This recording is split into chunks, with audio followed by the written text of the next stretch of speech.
This episode of the Friends in Beauty podcast is sponsored by Kyla Chantel Cosmetics. Kyla Chantel Cosmetics provides luxurious, eco-friendly cosmetics designed with you in mind. Have you ever purchased cosmetic products from a beauty counter and returned home with no idea of how to properly use them? This is a story we've heard too often, and the buck stops here. When you purchase the Pretty Vital brush collection from Kyla Chantel Cosmetics, you will receive a luxurious 7-piece brush set with affirmative labels that guide you through your makeup application. This purchase also unlocks your exclusive access to complimentary tutorials and webinars provided by professional makeup artist Kyla Chantel. Side note, I use these brushes in my personal makeup application and I absolutely love them, and I travel with them everywhere I go. So don't hesitate. Head on over to kylashantel.com/shop to purchase your Pretty Vital brush set from Kyla Chantel Cosmetics today, and follow Kyla Chantel Cosmetics on Instagram at Kyla Chantel Cosmetics. Now, let's go ahead and jump into the episode.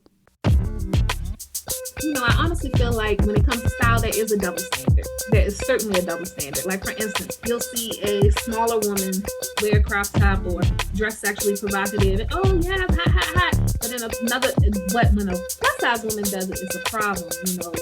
It's frowned upon. It's looked upon in a negative way. There is a double standard when it comes to fashion, but I believe that there are no rules that apply. And the limitations that society puts on us don't have to be the limitations that we put on ourselves. And that's one of the things that I have to work with my clients to break down, because it's been beat in our heads. Yeah. If it's not, your friends, it's your family. What did your family tell you? Did they laugh at you when you wore something different? Did they make you feel uncomfortable? We really have to have these conversations about where it starts. And a lot of times for a lot of my clients or just plus size people or people in general, it starts at home. What were you taught at home about how you should feel about yourself, how you look, how you should dress? And for instance, one of my clients, she's like, I've always worn black, but the day you put me in color, I've never been the same. Welcome to the Friends in Beauty podcast, a safe space for ambitious beauty industry creatives to have real talk, get real answers, and practical tools to grow their businesses. My name is Aquia Robinson, and I'm a makeup artist, beauty educator, and the creator of Friends in Beauty. I created Friends in Beauty to support like-minded creatives just like you on their quest to connect, network, and build genuine relationships within the beauty community. Join me every week as me and my special guests reveal the keys to success and longevity in the beauty industry, and most importantly, have fun while doing it. You ready? Hey, what's up? It's your best friend in beauty, Aquia Robinson. Welcome back to another episode of the Friends in Beauty podcast. I am so happy to have you here, and I hope you're listening to this episode in high spirits and in good health. If you are a friend in beauty, I welcome you to join the Friends in Beauty Facebook community. If you're looking for a community of like-minded, ambitious friends in beauty to virtually connect with, network, and share resources, then click the link down below in the show description to join our community, and I'll be there to welcome you with open arms. Also, follow Friends in Beauty on all social media platforms at Friends in Beauty. What I like to do is something called the Friends in Beauty Friday feature, where every Friday I spotlight a different friend in beauty and their accomplishments. So no matter how big or small you think it is, I want to shout you out. I want to send you some good vibes. So all you have to do is use the hashtag FIB Friday feature and tag Friends in Beauty on something that you have accomplished, and I'll share it with the community. Additionally, make sure you're following me on IG, because every Thursday at 12 p.m. Eastern Standard Time, I go live for the Friends in Beauty podcast after party, just sharing some different takeaways and gems from the previous day's episode. So tune in for that as well. Additionally, the Friends in Beauty podcast is available on several platforms. We're on Apple, Spotify, Stitcher, iHeartRadio, Google, YouTube, you name it, we are there. And whatever platform you are listening from, I just want to say thank you so much for tuning into the Friends in Beauty podcast. I appreciate you so much. And I would love it if you would leave a 5-star rating, a review, a like, a comment, a share, a subscribe, something to let me know how you feel about the Friends in Beauty podcast, okay? And last but not least, the most important thing is to share the Friends in Beauty podcast with your other friends in beauty, your family, your friends, anybody that you think could benefit from the information that is being shared. share a way to help me grow the Friends in Beauty community. Now, on this episode of the Friends in Beauty podcast, I welcome my friend in beauty, Atarah, to the Friends in Beauty guest chair. Atarah got her start in the beauty and fashion industry over 12 years ago at her alma mater, Coppin State University. After receiving numerous compliments from her peers on campus about her makeup, the thought of doing makeup on others began to cross her mind. So in January of 2009, she launched her makeup business. She has since had the honor of teaching and mentoring other aspiring and seasoned artists who sit where she once sat, as well as serving hundreds of women, men, and brides. But then a pivot happened. It was March 2020 and the pandemic had us shut down. We all know how that was. And then a few short weeks later, in April 2020, her mom unexpectedly passed away and she began to question everything. And it was then that she knew she didn't want to waste any more time. She wanted to go for everything that was hers. While everyone else was becoming more relaxed in their clothing options during quarantine, Atarah slowly discovered what helped her with her grief process was being able to get dressed up. And Atarah dresses, okay? Style is what has helped her to heal, and now she uses style to heal others. In December 2020, she officially launched Atarah Styles, her current venture as a plus-size wardrobe stylist and image concierge. And in March 2021, a year after the pandemic hit, she went all in and decided to slowly put down her brushes and quickly pick up her hangers. And it has been a beautiful yet blessed transition. I had such an amazing time chatting with Atarah, and I'm so excited for her new venture. In this interview, Atarah shares all about her role as the plus-size style mother, what that decision was like for her to close that chapter of her 13-year journey as a makeup artist, the changes she'd like to see happen in the plus-size fashion industry, how style and confidence aligns, dating as a plus-size woman, what's next for Atarah Styles, and so much more. So without further ado, let's go ahead and jump into this chat with my girl Atarah. And if you prefer to watch the interview, then tune in on YouTube. Enjoy. Welcome to the Friends in Beauty podcast, Atarah. Thank you for having me. It's an honor, Clea. I am so excited. You have no idea because you're popping. So I knew I had to have you on the Friends in Beauty podcast for sure, with all the changes that you've been making in business, all the achievements and everything. I had to have you on the podcast to talk about it, girl. I'm excited, but girl, let's talk about you. You've been popping. Let's talk about that. First of all, let's give you I be low key. I be doing, You're doing a lot. I'm so happy for you. Thank you. Before we jump into the interview, I have to ask you some icebreakers just to get us warmed up. So the Friends of Beauty audience can get to know you outside of the world of beauty and fashion. So the first one, just give us 3 random facts about you. I'll say the first thing is before, when I looked at career choices growing up, one of the things I always wanted to do, even though I'm not a great singer, I always saw myself wanting to be a backup singer. Okay. Like I was just obsessed with like how they all are coordinated, the way they dress. Like I was like, I see myself doing that. Like I would have a blast doing that. Mm-hmm. Second random fact is, unless nothing else is absolutely available, I only eat with plastic forks. I keep plastic forks in my purse. Okay. All of that. Like I hate metal in my mouth. Just this feeling of metal in my mouth. So I only eat with plastic. And the third fact would be, let's see. I don't like watermelon. I don't like it. You ain't black. You ain't black, y'all. I'm sorry. Yeah, you have to take my card, but I just can't get with it. I can't. Yeah, I could see why though, because sometimes it's not good. Sometimes you got to get the good watermelon. Sometimes it's not good. Yeah, it's a hit or miss for sure. And this is random. Did you ever have braces? Never. Like she said, she don't like metal in her mouth. Yeah, it's just the feeling of it clanking against my teeth, like any type of like metal sound. Like let's say you're making eggs with a fork, that drives me nuts. Hearing the scraping, I can't take it. I got you. Mm-hmm. What do people always tell you that you're good at? I think people say I'm good at is bringing people together. Like in my circle, I'm always like the gatherer, the planner. Yeah. They love the events that I have. So I think I'm really good at just hosting events and just bringing people and connecting people. I'm a connector. Yeah, I can attest to that. It's always an experience when Atarah puts something together. Oh, thank you. Awesome. When's the last time you did something for the first time? I've been asking people this question a lot lately. Yeah, the very first, me and my daughter took our very first mommy and me vacation. This is the first time that it was just she and I. We had a blast. She loved every moment. Like she did really good on the plane. Like it was fun. That was our first mommy and me vacation. Yeah. Oh, that's cute. That's cute. I love that. I have these things called pod decks.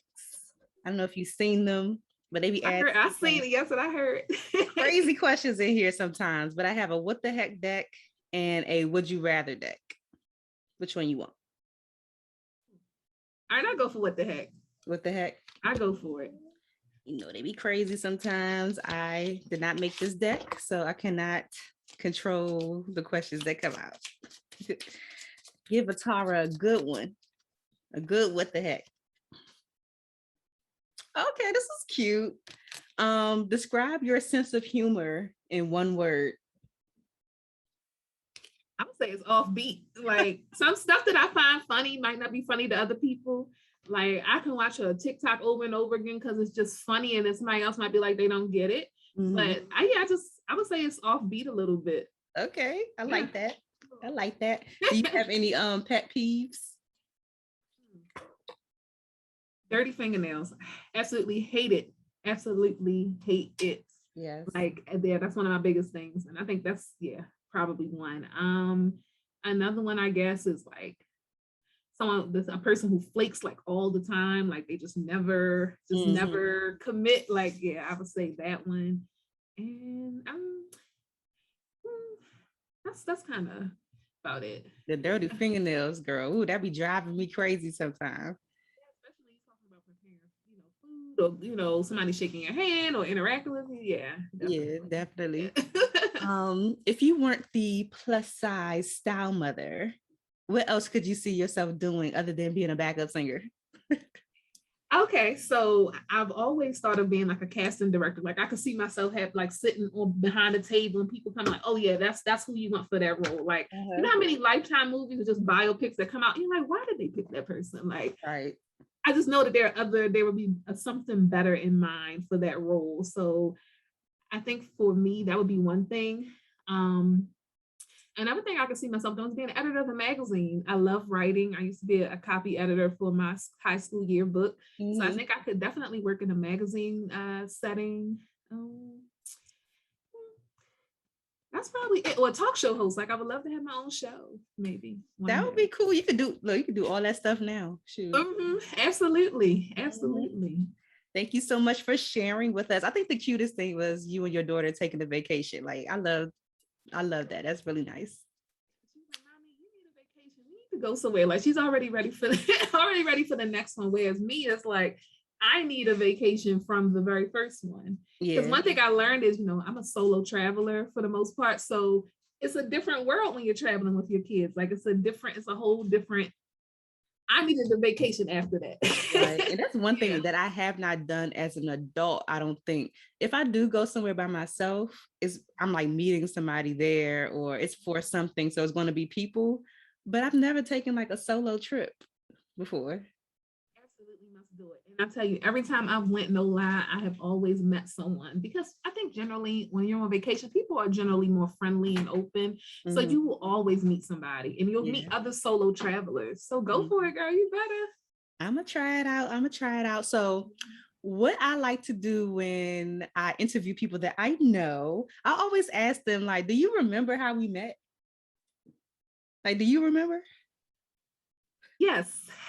I started following you on Instagram from Tiana Robinson when I was following her, and I think your page came up as like people that you met, like how it kind of starts showing you like different accounts and things that may be so associated with you, what you've been following. So I started following you from there, and it was like, wow, I love her work, And I think when you had your class, I believe it was 2018, that's when we officially met in person, but prior to that, we just interacted a lot on social media. Yeah. But I met you in 2018 and we've been stuck together ever since. So, yes, I'm a proud skin student. Yes, you have played such a role in my journey. I could not tell my story without you. Yes, as a makeup artist, as a friend in beauty, like, yes, you have. Thank you. You have been one of my biggest supporters. Like ever since I've started, you've always supported everything that I've done. So I'm like super duper appreciative for you. There will be an award one day. You'll be surprised. Yes. Okay, I better not break my record then. A whole plaque with your name on it. But yeah, I think I remember something similar. I think I remember you taking like Tayana's like the small class that she had, like it was like an intimate group of y'all. And I think maybe Allison might have been your model for that. Yes, she was. Yes, she Okay. was. Yeah, Allison was your model. And I remember seeing the Allison, work. I shout was out to like, yes, Allison. this is bomb. So I think I remember following you from that too. Social media. Absolutely. So tell us a little bit about what you do now, like currently for your clients. I am a plus size wardrobe stylist and image consultant, or what I would say image concierge. My work has me exclusively serving, most of my clientele right now is plus size women, but I would also serve plus size men. And I do a lot of work with them in the areas of styling for like personal, if they want a personal stylist, like my everyday woman who needs to upgrade her closet. Yeah. I also do a lot of brand styling. So I have women who are, I call them my plus CEOs, my pluspreneurs, and they come to me and they're like, look, Atarah, I'm ready to, upgrade my brand, but I need the styling component to match. And I feel like a lot of people, when they have brand shoots, they often forget that your wardrobe is a major part of that investment. If you're going to invest in the photography, the makeup artist, the location, all of that, make sure your clothes and everything else is also taken care of. Right. So I give my clients that experience of being taken care of, because branded photo shoots tend to be if you come to Atarah Styles, it's a production. So I'm making sure that every detail is considered. So it's nice to have that taken off your hands, because when you're trying to book, for instance, within my agency, let me back up a little bit. The Atarah Styles agency, I have a team of different, I would call them partners, agency partners. So I have photographers, I have makeup artists, hairstylists that I can send my clients to. So we're a one-stop shop. So I take all of that off your hands, because most people, they don't want to go on Instagram, hashtag Baltimore makeup artist, hashtag Baltimore hairstyles. Then you got to inquire, find out if they're available. You got to coordinate all these different schedules, where if you come through me, I have you covered, because I'm booking everything for you. I love that. That's a whole experience. I love that, because if you're not in our industry, like you really would not even know where to start. And I can imagine that being like super overwhelming for people. Yeah, definitely. Especially if I have a client that's coming from out of town. Like I've had a few out of town clients. So with me having a network of people, if they don't know anybody, then automatically I'm giving them people on my team and they're able to work with them. And it's a great experience all around too. Because one thing too, when you are involving multiple creatives in one project, it just goes a lot smoother when people already kind of have familiarity with your working style, all of that. It just makes it so much smoother versus when you're outsourcing people from different places. You don't know how it's going to mesh together. It's just a much smoother experience. Yeah, definitely. Yeah. Tell us a little bit about the styling experience, like when you're on set with somebody, or probably prior to you getting on set, like what is that experience like with Atarah Styles? Well, it depends. I have clients who I serve in multiple capacities. Some clients I serve directly, like one-to-one in person, and then some I serve virtually. Especially with the pandemic, I've had a lot of clients reach out and want me to virtually style them. Nice. So we initially start, somebody inquires, they reach out to me, we get on the phone. I want to hear about your pain points, what your needs are. It's not about me telling you what I can do for you. I need to hear first, what stage are you in your style journey? And then go from there. Once we decide what route we're going to go, depending on what type of service, I may meet with them in person. We might go on a shopping date, or we may do a virtual fitting. It really depends on each client's need. But my clients normally fall into one of three buckets. Either they want me to virtual style them because they're not in Baltimore, the DC area, so I'm virtually styling them for their event. They have a photo shoot for their brand, so they're reaching out to me and I'm curating that whole experience. Or the other aspect of it is they need like a closet curation. They are looking for a personal stylist, somebody just help them lead the way, upgrade their wardrobe, and tell them what to do because they're lost. Yeah, that's pretty much. That sounds like all my problems. Like, I feel like you just listed all of my problems. I'm over here looking at a closet now. I'm like, that trying to look boring. Like, I need some spice to spice up my wardrobe. Yeah, we're gonna have to talk there. We definitely gonna have to talk for sure. Yes, girl. So how did you figure out that this was a passion of yours, the styling? I would say growing up, like I would say I was fortunate and very blessed, because as a plus size girl, especially growing up in the 90s and 2000s, you know, we only had like a few go-tos you could actually walk into. Online shopping wasn't as big in the 90s. It's just started to boom in the late 2000s. So our options were your Lane Bryant, your Fashion Bug, rest in peace, Fashion Bug. You know, Avenue. I remember Avenue. Yes, Ashley Stewart is still kicking. That's one of my absolute favorite brands. And who else do we have? I remember Simply Avenue. Fashions. Wasn't Avenue? Avenue, yes. It used to be called, and in the beginning it used to be called Sizes Unlimited, and they switched over to Avenue, and they're still out and about. But we didn't have many options. And then when you are in the 2000s, imagine I'm, you know, elementary, middle school age, trying to be in a plus size girl growing up.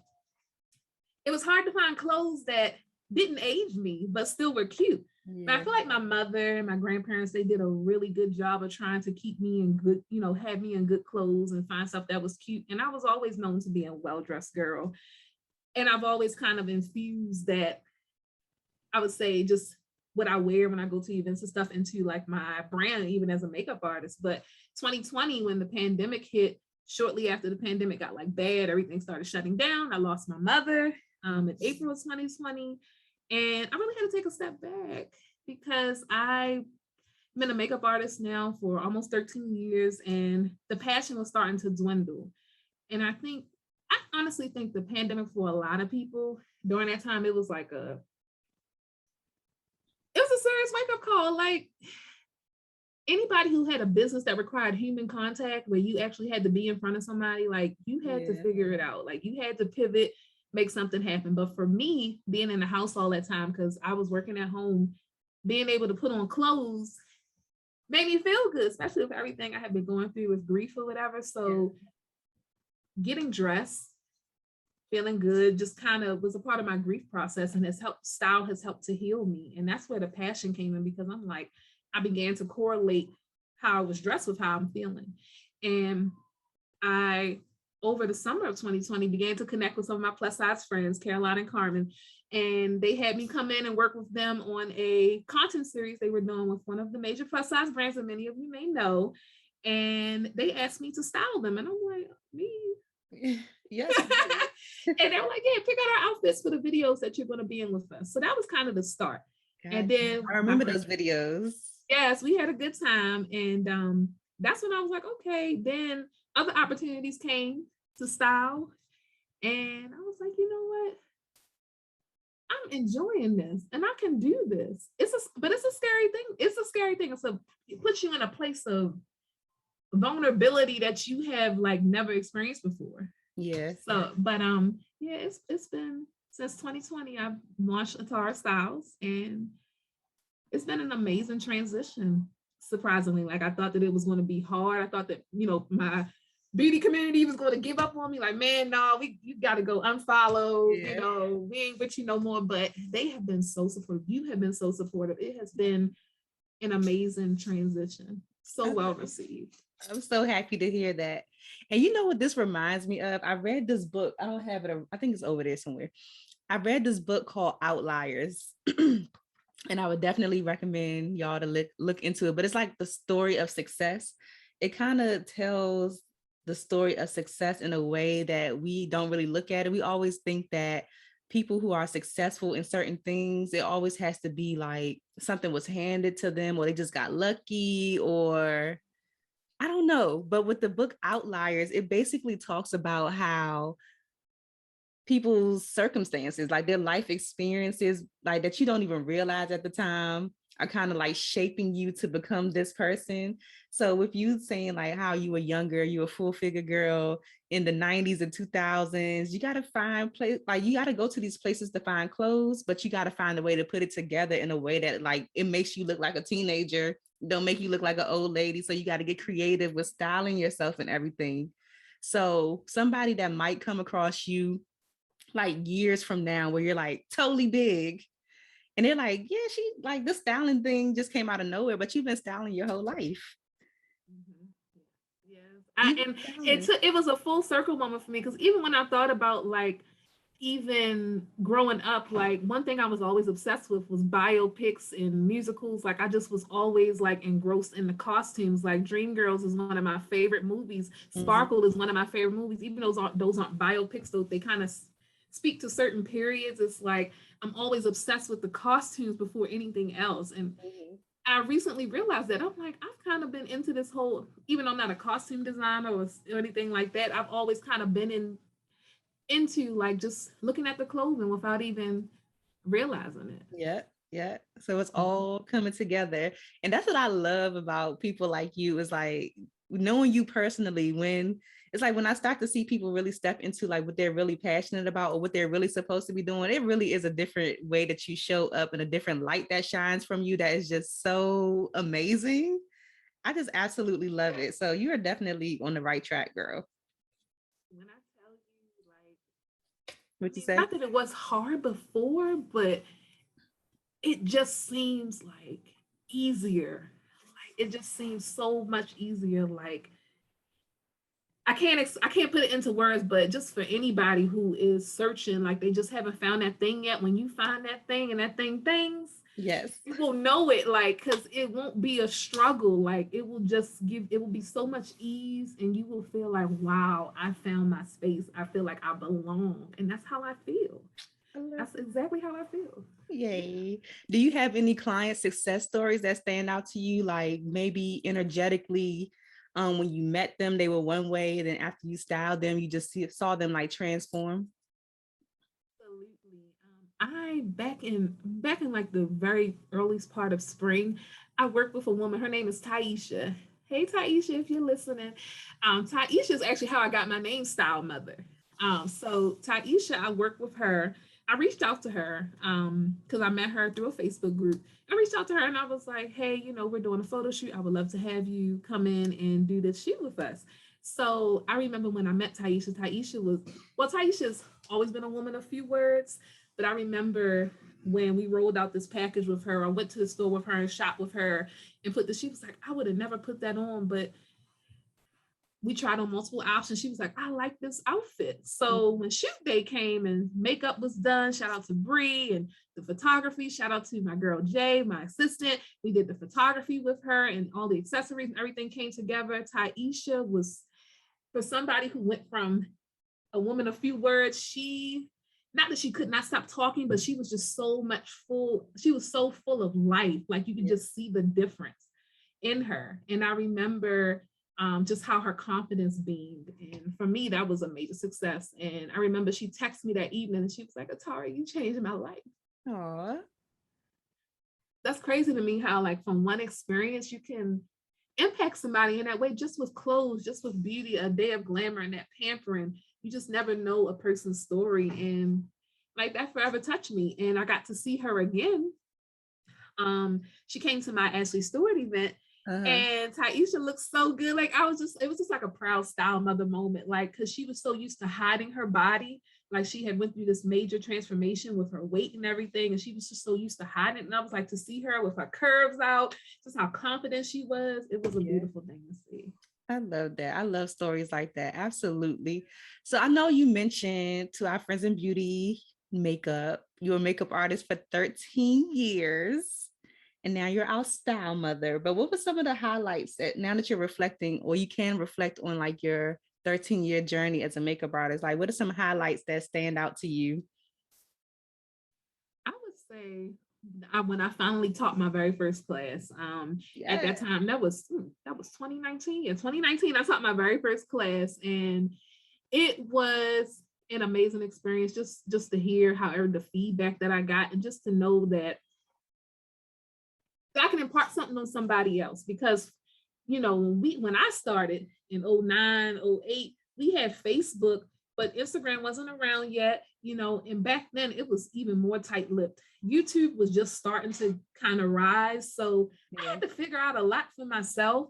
So I think the beauty industry was so much more closed than it is now. Now you can get on YouTube and pretty much find out anything you want to know. Instagram, there's a lot of people offering so much value. There's trainings and things, but I had to figure out a lot on my own. So my place of contribution to the industry was always just being a giver and sharing and wanting to help others who were coming up, because I realized how difficult it was. So that was a full circle moment for me, especially when I sat in my very first makeup demo class saying to myself, I'm going to do that one day. And to be able to do it, that was major. Yeah. What was that decision like to like actually quit doing makeup? Like what kind of conversation did you have with yourself before you made that decision? I would say 2020. Well, 2020 taught me boundaries, but 2021, it was like, okay, now you got to walk this out, girl. Like, I had to realize that that season for me is beginning to, I had to cross over, and I really want to give my all to Atarah styles, but by doing makeup, it was kind of like almost like starting to feel like it was getting in the way a bit. So I had to pull back a little bit to give my all to that. For me, it's hard. It's hard because it's like you're known for that. I think if it wasn't as easy for me to transition, it would have been harder. But because the transition was so well received, it's just an easy go. And I'll always have that knowledge or that skill set in case I do have to save the day for one of my clients.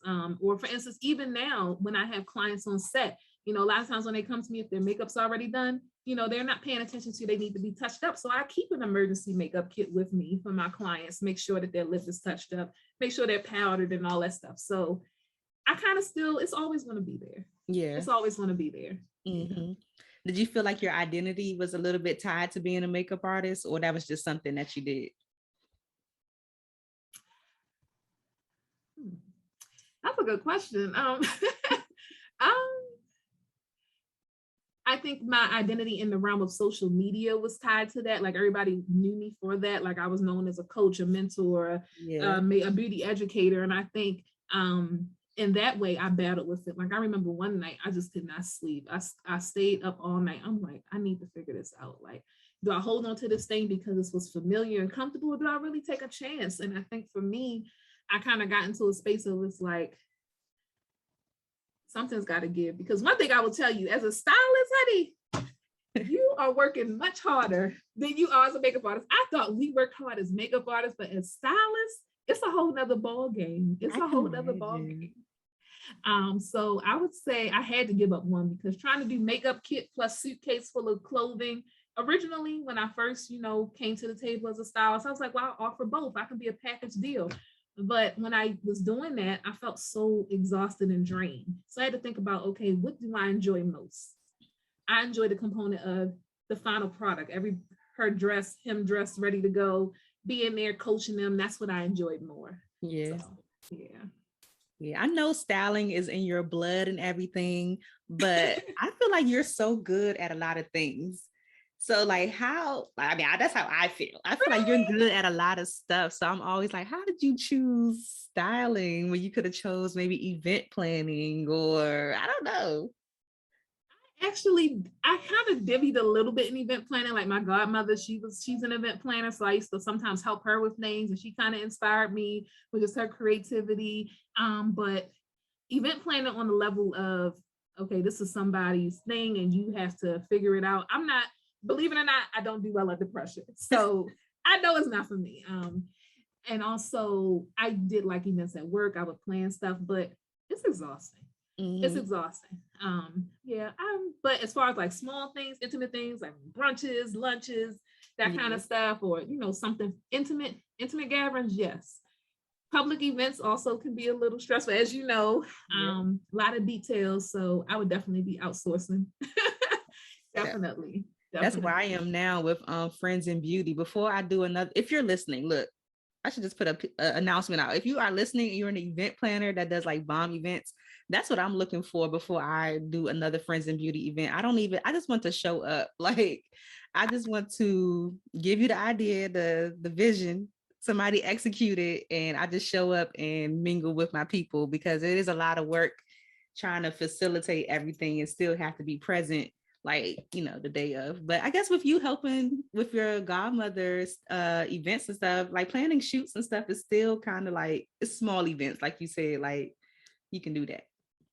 It still is, because for me, it's more than just a photo shoot for me. Like when I'm thinking, especially if this is your brand, this is your baby or whatever, I'm holding it, I'm helping you bring it to be able to walk and talk. Like for me, if I'm doing a photo shoot, I'm thinking about every little detail. Like, oh, my client might be hungry. Let me bring some snacks. My client might be thirsty. Let's make sure there's water available. So, I think there is that bit of like consideration, like if you were having a party, what would your guests possibly need? I'm always thinking about my clients' needs outside of just the clothes. Like, right. What could I possibly offer? Or for instance, my client is celebrating a birthday. Let's have some champagne. You know, ways that we can make it special or make it more memorable for the client.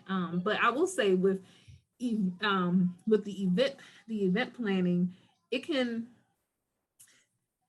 it's a lot, but what I will say is I think you'll be able to, once you hand that off to somebody, you'll be able to really just enjoy the event. Because when you're trying to coordinate, then you also have to mix and mingle. You're there all day, and you really can't just like immerse yourself in the experience. Yeah.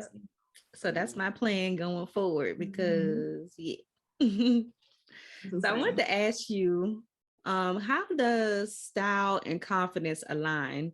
Because you mentioned your client earlier, not that she wasn't confident before, but you saw a change in her once, she had the whole shebang, the hair, the makeup, the outfit, and then also with yourself, not that you weren't confident, but you were going through grief and being in the house, being able to put your clothes on and feel good. Like, how does style and emotion style and emotion, like how you feel about life and yourself and all of that, how does that like mesh?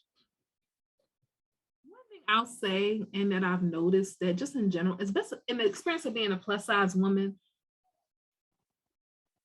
a lot of us don't experience that feeling of being cared for, being looked out for. It's just not something that a lot of us get to experience. Like, for instance, imagine somebody who lets you walk around with lipstick on your teeth or toilet paper on your shoe, and nobody says anything. But I'm that kind of person that I'm caring about all the details. So for me, I'm not going to allow you to look crazy on set. And I think being cared for in that way, one, makes a person feel affirmed. It makes them feel important. And I think that adds to a person feeling good about themselves when they get in front of that camera. Because a lot of my clients, they're so used to showing the products that they have or the services that they have that when it's time to get in front of the camera, this is like totally new to them. They've never been in front of a camera. So they need that assurance. So I feel like knowing that you look good, like for instance, knowing that you have somebody who is an expert in that area taking care of you versus, oh, I dress myself, I hope it works out. I think when you know that you have hands on you, that gives you the extra boost of confidence because somebody is standing behind you like, yes, honey, that's right.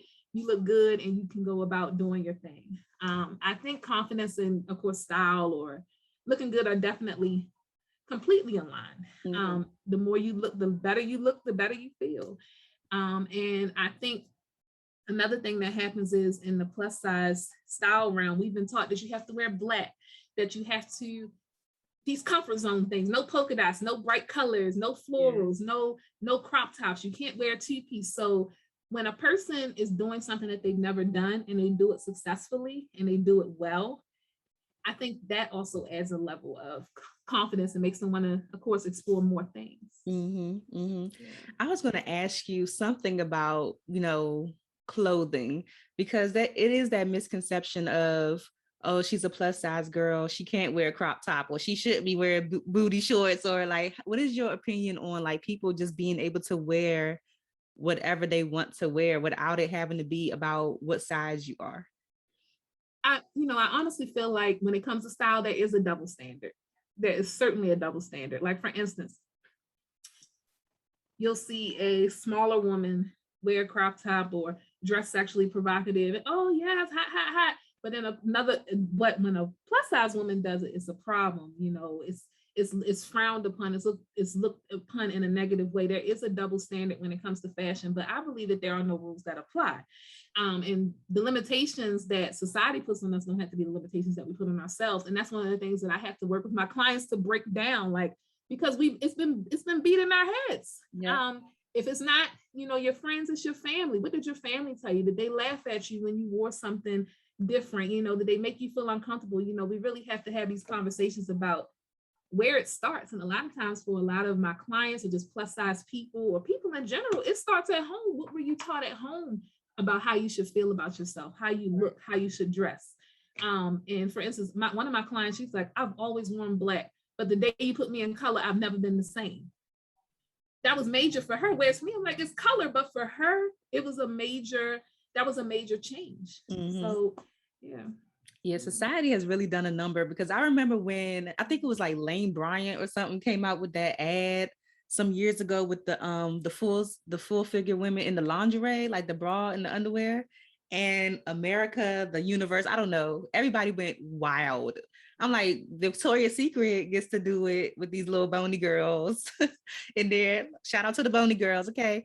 Little bony girls in their bra and underwear. But as soon as you put a full figure woman on television, like they gotta wear bra and underwear too. Like, what's the problem? It was such an uproar. I remember that. Or even just when we talk about that, the models or the women that they're using too, like we have to step outside of the standard of, okay, if you're not flat stomach, super curvy, super voluptuous, that can't be the only acceptable standard of what a plus size model or plus size woman is. And I notice a lot of times when they do that, this model normally is not more than a size 12, you know, and most people want to see what they look like in clothes before, especially online. They want to see what they look like before they want to see their body in those clothes. And that's why with the work that I do, it's like, I don't want to just work with size 12. I want to work with size 30. I want to work with size 28, you know, because I've run the gamut. Like I've yo-yo dieted and I've been through weight loss surgery and all of those things. And I've been every size. So I know what it's like, what my body looks like and how to dress that body, but I also know how to dress the body that I have now. So I feel like we need more size inclusivity when it comes to the representation of in selling plus size clothing or just on runway shows, all of those things. But we also, just more work needs to be done to open that conversation in general. Because it's not just in fashion, it's in everything. It's in relationships, it's in the workplace.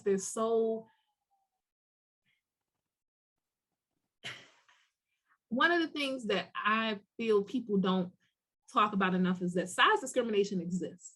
Size discrimination exists. So I feel like there's not enough conversation about how, for instance, the larger you are, the more disadvantaged you are. Like we have to have these conversations to open up that conversation where people can, we got to shift some of these, like, oh, I'm messing up. Oh, you good, girl. Yeah, we got to not mess up. We have to shift some of these norms. Like, it's just, I don't know, that's like the backbone of my work, just being able for plus size women to feel seen, unapologetic and bold and able to feel good. A lot of people, especially during the pandemic, everybody talking about pandemic pounds and gaining weight. Like, I'm still dressing for the body I had prior in college and all stuff. No, let's dress you for the body that you have now. That's ship and sale. Let's get you where you are now, you know, and let's address that. And I think, you know, that's one of the biggest things too. A lot of women, as if they cycle in their weight and things like that, that tends to be it's like a touchy thing. Like nobody wants to like talk. Right. Absolutely. Is plus size like a state of mind, or is it like a real thing? Like, how do you know if you're plus size? Because 12, is that plus size? It depends. Now, some retailers start at 10. So, because I did that. Yeah, some retailers start at 10. Like, for instance, Ashley Stewart starts at a 10, 12. Really? But, you know, a plus size 10, 12 may be different from like the straight size 10. So it gets kind of iffy. Some people are technically in between. But yeah, I have people sometimes reach out to me like, Atarah, do you style people who are not plus size? And I do, but my specialty is 10 and above. Like, that's where I kind of go with 10 and above. I could get style. But you know, it's funny because when I wouldn't see you as plus size. That's why I asked. Right. I wouldn't see you as plus size, but I would love to. I would absolutely love to. Oh, I'm so pressed. I'm not losing no more weight because Atarah has to style me. Funny. Yes, that's why I asked, because I lost weight during the pandemic and everything, but I never considered myself like plus size. But I do know when I was younger and like growing up, I was a little bit curvy. Like, I've never been like skinny, but I've never been like plus size. It's always been like in the middle. So my mom actually used to take me to places like Ashley Stewart just to see like if I could fit. I think it's because I'm bottom heavy. I think that's what it was. That body up. Girl, yes. Like bottom heavy growing up. Like, if I was trying to find something that fit me, I wasn't going to find it at like Forever 21 or what stores used to be like Express and stuff like that. I would literally have to go to the plus size store as like a 14-year-old. It was weird. So I grew up thinking like, dang, am I a big girl? Like that, not that there's anything wrong with it, but it's like, dang, like I got shop at Ashley Stewart, but I didn't feel like I was plus size. So it was weird. And you might be like, I would say like an in-betweener. Like you can kind of go both ways. You can go both ways. Yeah. Definitely. And you talked a little bit about the mindset work that has to be done, but I really want to know, like, what is like, are there any conversations like behind the scenes, any pep talks going on behind the scenes to kind of break people out of the mindset of like, dang, I'm wearing neon green right now and I normally wear black. Like, I don't think I look good in this, but this is like, I don't know, any mindset work that has to go into people being able to step in front of the camera and see themselves in a different way that they've seen themselves for all these years. One thing I like to do is, well, if they're coming to me, I feel like there's a level of trust there. One, because I am a plus size girl. I think it's a different experience when you have somebody that's like doesn't look like you and they're styling you, and it's like, okay, this may or may not work. Yeah. And that's when I say, like, there are plus size, I mean, there are stylists that work with plus size people, but then there are plus size stylists that specialize, like myself, in body types, actually know the struggles and the pain points and can relate. And I think that trust really helps when I'm working with my clients, because they know that I've been through it, I'm living it, and I have the best interest at heart. But I guess as far as like a pep talk, sometimes when I'm out with a client, we might be shopping and they may be like, oh, I don't know about that. But I'm like, just trust the process. Just trust the process. Wait till you see the final photos. And sometimes it takes them actually seeing everything put together. Like I think about me when I'm getting ready for an event. Sometimes I might like the outfit, but it's not until hair done, makeup, accessories, everything, like I'm done up, that I'm like, okay, this is it. Like I feel like the total package. And I think it was the same kind of process like when I work with brides as a makeup artist. Like the consultation, like you may have to have them come in white or something so that they can kind of feel like it's that day. So what I would do is like ask them to come in shapewear so you can see how it looks, how it's going to actually truly fit your body. Bring some shoes so you can see that, you know, that kind of thing. So it's just sometimes it's just, it takes them sometimes to get to the final product to be able to trust me on it and be like, okay, you were right. You know. Yeah, that makes sense. So how's dating as a plus size woman? Like, what is the dating scene like out here? What kind of crazy stuff be going on? I saw oh my god, Lakia posted that reel the other day. Oh my gosh, yes, she is a trip. I was laughing so hard, like literally I was laughing so hard. Hey Lakia, shout out to Lakia. I would say dating as a plus size woman is it's the only thing I would say that is different is that you have to kind of weed out, because unfortunately in the dating realm, you have men who only want to be yours in the dark and not in the light too. So you have to weed out and see who really is for you. And then there's also the plus size women are sexualized and fetishized and things like that. You kind of have to weed through that and see who really just like genuinely is into you. Right. And dating as a plus size woman, I mean, that's not something that's on the market for me at the moment. But when I was going through that process, I would say that just have to be careful and make sure that there's good intentions.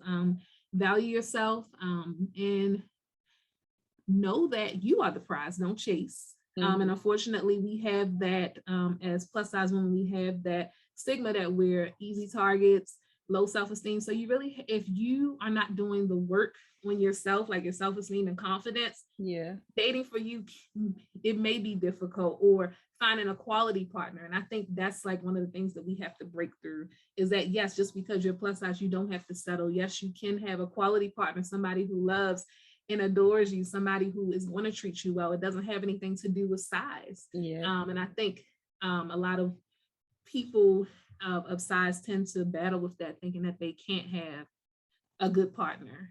So I think it's just definitely doing some inner work first. If you're going to go into dating as a plus size person. What else? Just making sure and taking your time. Like for me, I took my time. Really took my time. I've been divorced, so it's like I really have to. For me, it's like the next person that came into my life had to be phenomenal, and I just was like, I'm not settling. No, I knew straight away what I wanted, and anything that didn't look like that, I had to go. Had to go. It had to go. So you really have to be sure of yourself. Otherwise, it can be dangerous. Dangerous. Shout out to Bay. Hey, Bay. Yes. Yeah. Oh my God, so cute. So how do you, as a stylist, I guess you said it's that level of trust. I'm hearing the answer to my question, but like, how do you really help someone find their style if all they've been wearing is Black their whole life? Like, how do you help them find their style? And then also, like, find their style, but girl, you got to step out your comfort zone a little bit to make this vision come to life, because brand shoots, like you said, are a big deal, and you have to like show up at that brand shoot the way you want people to see you. So you don't want them to see you as that old version of you. So how do you help people like step out of their comfort zones in that way? I think one of the first things is, because what I like to do is start at ground zero. Like, I need to know where you are. So when we first get together, I'm like, well, one of the first questions I ask my clients is, if your brand could wear an outfit, what would that outfit look like? Like, what if your brand was a person and it wore an outfit, what would it look like? Because, a lot of times people think brand shoot has to be a suit. It does not have to be a suit. It could be whatever your brand's personality truly is. You don't have to hide behind a suit for your brand to be professional and polished. So normally what I ask them to do is do like a Pinterest board or something like that, just so I can get an idea of what they envision and kind of go from there. So once the wardrobe and selections are made, one of the things we do is we kind of review things, and they let me know their feedback, let me know what they think. And most of the time, one thing I will say for the styling, for the most part, I've never really, quote unquote, missed yet as far as what my client is looking for. Like, I tend to really get and key into what they're understanding. I want to know your story. What is your motivation for reaching out? What are your goals? Like, are we doing this brand shoot because you see yourself having speaking engagements in the future? Are we doing this because you're looking for headshots? Right. Are we doing this because you're going in a whole nother direction? Like, I need to know the whole story. So I'm more of a person that digs deep. And then kind of from there, if they're a person that flocks to Black, well, I'm like, okay, when you come to me, you already know, because that's like one of my values as a stylist, is that I'm taking women out of Black, plus these plus size women, because our bodies, it's not a funeral. Right. We're not here to mourn our bodies. It's time to celebrate. So most people who come to me, they know they're going to get some color. And they know they're going to get some color. You can't wear Black. Right. So it's like, I think I think one, what kind of helps is they know if they're coming to me that they're going to get out of what they're used to. Stepping out of their comfort zone is an absolute must. It's going to happen for sure. Right. So they got to be ready. Be ready, y'all. Right. Because you're going to look bomb. That's for sure. What kind of changes would you like to see to the plus size fashion world? One is definitely representation. Even though we've come a long way with fashion and style as far as options, I mean, there could be more. One thing I would like to see is a consistency. For instance, if they offer a style of outfit in the small sizes, make it look exactly the same in the bigger sizes. We don't want an extra panel or more fabric to cover because it's plus size. Like, use the same design that you gave us for this little one and give it to us on the big side. Like, that's what we want to see, that continuity throughout for brands that carry multiple sizes. Also, more shoes. Like, a lot of plus size brands, for some reason, they get shoes, they have them for a while, and then they stop doing shoes, or they only do shoes seasonal. Like, for instance, some brands only doing boots in the fall, some only do shoes in the summer. Like, one of my biggest struggles being a plus size woman is also having wide feet. And a lot of these brands, like, if they do carry plus size clothing, the shoes only go up to a 10 or an 11, but most plus size women fall between a 9 and a 13 as far as shoe sizing. Especially once you get past 11, you really are challenged with finding cute shoes that don't look orthopedic. Like, it's hard. I would like to see more shoes. I would like to see different silhouettes of it, and just like, for instance, cold shoulder. Like, that's a big thing in plus size. Like, any plus size woman who has lived life knows that cold shoulder is like something they love to put on us. And no, I'm cold shouldered out. So just seeing some different silhouettes. Like, we want to show our shoulders. We want to have the more crops and, more busty silhouettes. We want to have our skirts don't have to be all the way long. We want to feel sexy too. So bring that.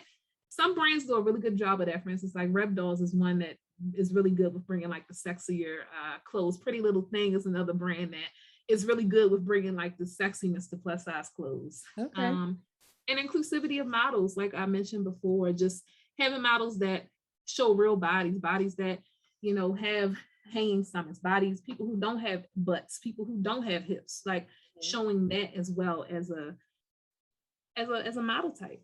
Yeah. I definitely could say when it comes to plus size fashion, I've gone to like Torrid before and gotten boots, like knee-high boots, because my calves are larger than the average size. I don't even know what I am. I'm in the middle.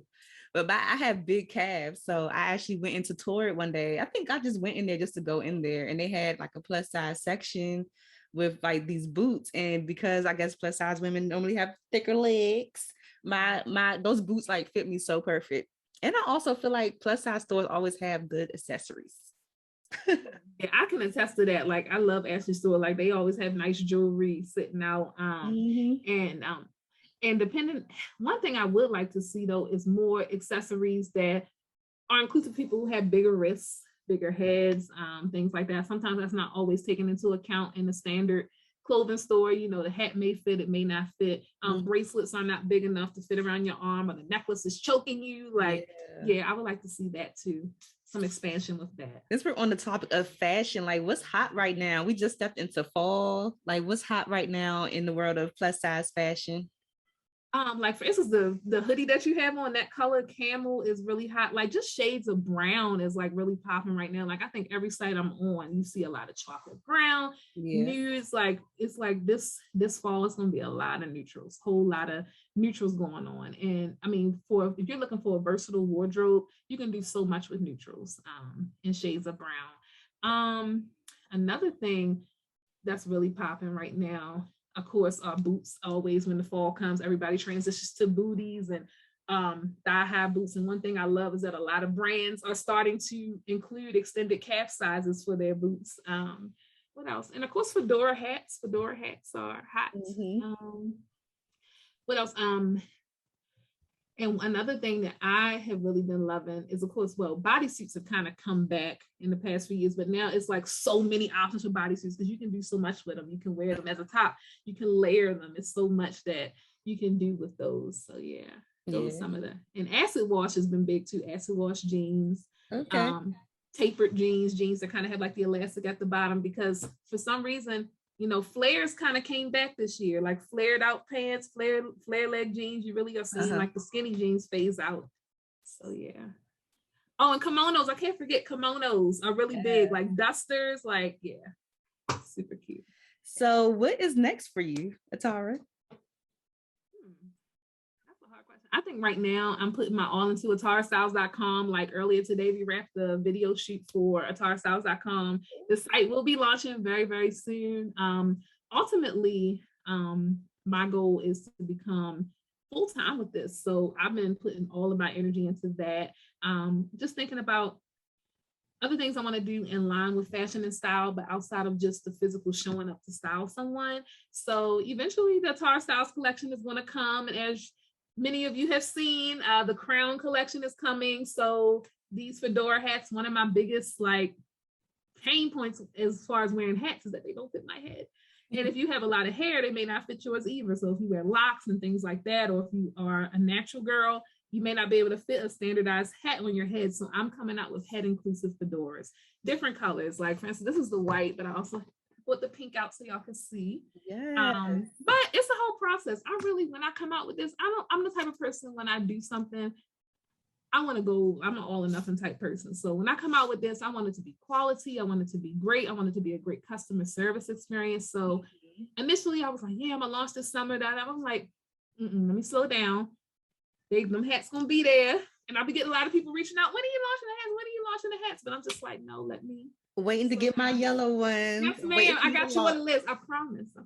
I need the yellow. I need the pink, the blue, the orange. I've never tried white before, but I think white might be a vibe too. I probably need all the colors, actually. Especially like, when you I think for me now it's like I feel funny without a hat almost, like, because I wear them so much. Like they just add that extra layer. If it's not hats for me, then it's statement I wear. Like I'll put some glasses, or I might do both at the same time. But yeah, it's like I just feel sometimes naked without it. I used to wear hats all the time when I was younger. And as I've gotten older, I like wearing hats to kind of like minimize. Oh my gosh. Cover my forehead a little bit. Which forehead? Like, all in your head. That, all of this space right here. All of that space. But I love those salad hats. So I already know it's on and popping when you come out with them. Agency, eventually I want to be able to expand that and be able to offer, for instance, etiquette. Say that again. I'm sorry. Oh, sorry. The Atarah Styles agency, I want to be able to expand. Like I just added someone to my team. Like I'm like, if you have something that you're trying to do, it's like you have to be able to outsource. You have to be able to build a team. Like you can't do it alone. So I'm looking at ways to expand, and eventually, well, this will not just be like this virtual presence or this online presence. Like there will be a physical space where my clients can come to me and actually like a real console. Like not saying it's not real now, but actually physically come to my office and we can really have that chat and like have boards up, and it's coming. It's coming. It's gonna be a whole experience. I already know. Yes. I already see my like front desk with my logo in the back. Like I see all of that. Yeah. The grand opening is gonna be popping. Yes, ribbon cutting. Come on now. That's right. I can't wait. Oh my gosh. So at the end of the day, like, what are you working on your legacy to be?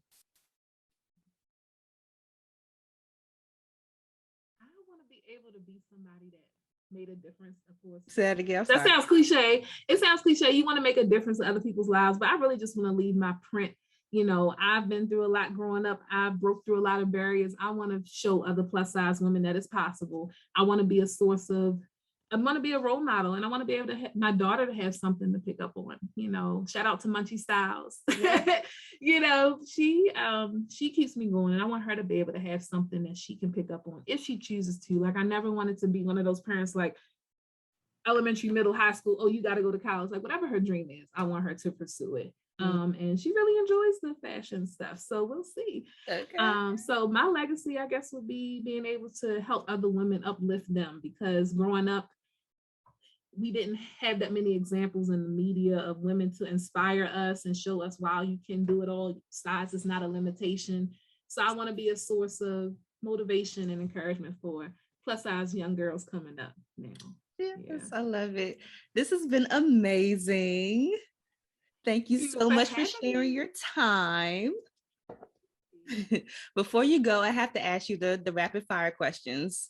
So whatever comes to your mind first, just like spit it out. You don't have to think too hard about it. First one, what are the top 3 keys to your success so far? Oh, consistency, number one, just showing up consistently, being bold and going for it, opening my mouth. That would be the second one. And the third one would be my village, having a support network. Definitely. How do you measure your success?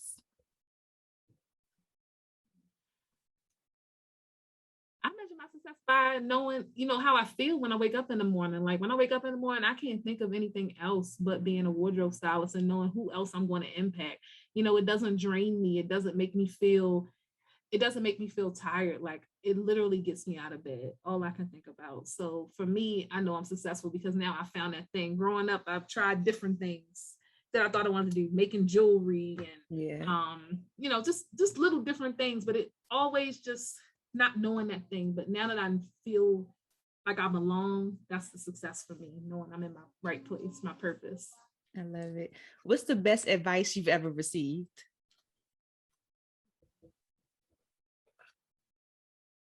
Take pride in yourself. It came from my mother. Like as growing up, like she did not let me half-ass nothing. Like projects or whatever. No, you're not gonna take the easy way out. No, do that over again. And I think that has stuck with me. Like even when I'm on set, like I'm the type of person, nope, let me step in. That's not right. Like I just can't let it go if it's not right. Like I've always been big on just giving the best presentation, the best experience that I can give possible. Yeah.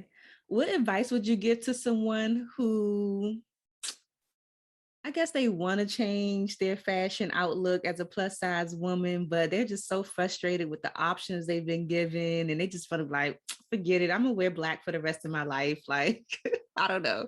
Like, what advice would you give that woman to like, it's okay, like step out of your comfort zone. Like it's something for us out there. We just gotta, find your thing. I would say try it. Like for instance, if there's ever something I have a doubt about, if I step out in it and I wasn't sure, but then I see the confidence stuff, like, okay, they say, success leaves clues. So it's like, okay, I look at when I go out, oh, what kind of reactions am I getting? So try it out. It doesn't hurt to try it, and if it doesn't work, then it doesn't work for you, it doesn't work for you. But sometimes I do little experiments like, oh, let me try this today, mixing this up and see what kind of reaction that gets and, see, how I feel. Afterwards. And I'm like, oh, this is something I need to try again because this, this obviously is something that works. Nice. I love it. What's a resource that helps you in your business that you can share with the Friends in Beauty community? One thing that I've recently been really heavy into is like using stock imagery. And unfortunately, like Canva, I love Canva, but Canva does not have a lot of melanin infused stock imagery. So I've been using this resource called Honey Social. It's on Instagram, and she has a membership program where you can get stock imagery videos monthly. And a lot of it is like pretty much everybody that is used. If this is a person, you'll see different skin tones, or it's just relatable in the realm of being a person of color. So I've been loving that because it helps to fill out your feed and give you some content. Yeah, I like that a lot. Honey Social. Definitely gonna look into that. So the last one, I just want you to fill in the blank and say, my name is blank, and the key to longevity and success is whatever you think it is. I'm Atarah Styles, and the key to longevity and success is simply just never stop showing up. Girl. Yes. That's the first time that someone has said that or something close to it. And it's so true. I love that one. I love that. Never stop showing up. Because it's inevitable. Like you keep on showing up and giving it your best. It's inevitable. Like we can't tell you when it's going to happen, but success is inevitable. Longevity will happen. Yes. Like if I would have gave up when I first said I'm launching Atarah Styles, you got to constantly build momentum. Now it's at the point like where now, like on instance on Facebook and things like that, people tag me because they're now associating what used to be the makeup. I'm looking for a makeup artist, and now associate me with plus size style. But I had to keep showing up and keep putting myself out there, which was difficult for me because I was used to like kind of just like, oh, whatever. But, you got to be bold. Like sometimes I just, just introduce myself in different spaces and you just never know how that's going to lead to your next connection. So yeah, you guys just keep showing up. Yes, absolutely. Before you go, share all of your social media information or wherever you want people to follow you and stay updated and connect with you. So thank you again for having me. AtarahStyles.com is under design, but it will be launching hopefully before the end of 2021. Atarah Styles on Facebook, Atarah Styles on Instagram, as well as I'm building up a little something on TikTok. I'm not a big TikToker, but yeah, everything is Atarah Styles. So yeah, Atarah Styles, if you can see it. I don't know if you can see it, but yeah. I know that's right. Atarah Styles. Awesome. Thank you so much, Atarah. Thank you for having me. It's been a pleasure. It's so good to catch up with you, friend. Yes, you too, girl. Thanks for listening to the Friends in Beauty podcast. Don't forget, sharing is caring. Share this episode with at least one friend in beauty, and subscribe, rate, and review on Apple Podcasts so that other friends in beauty can find this show. Plus, we'd love to hear your feedback. Connect with us on all social media platforms at Friends in Beauty, #Friends in Beauty to join the conversation, and join our Friends in Beauty Facebook community to stay connected. Talk to you soon.